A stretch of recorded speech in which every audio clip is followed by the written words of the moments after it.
Well, my husband and I were living in Japan, and we first got involved with Shintaido in December of 1975. That was, I believe, 1 month after Ito Sensei had come to the United States. So we didn't actually meet him until the following June in San Francisco.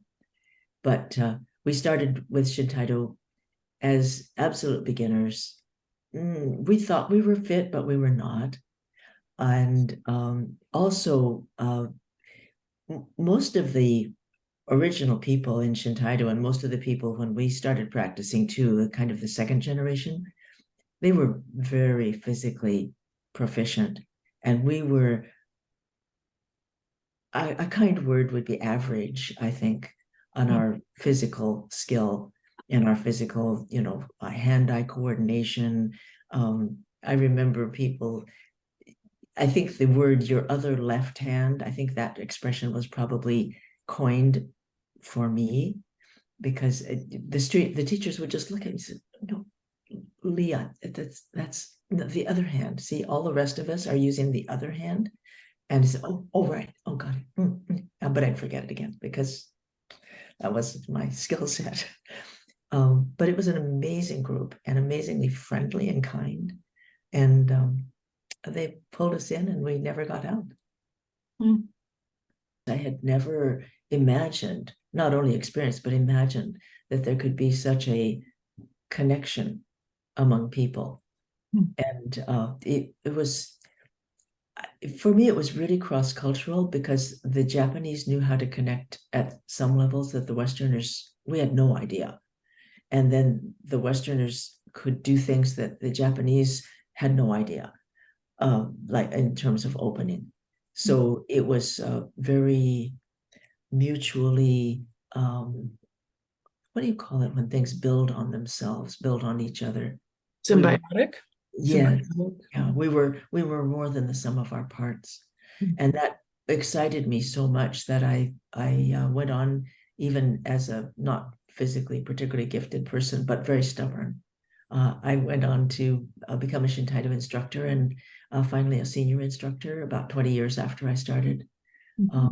I was, I think, one of the first women to have Bo teaching rank in the United States with the 6 shakubo.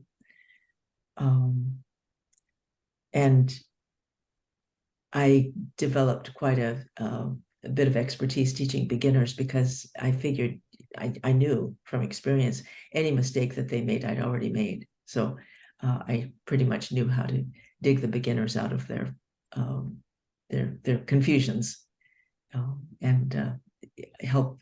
It's so interesting how to talk about something that's a nonverbal language. It's a real delight and a frustration, I think, at the same time, but it's really fun. Wow.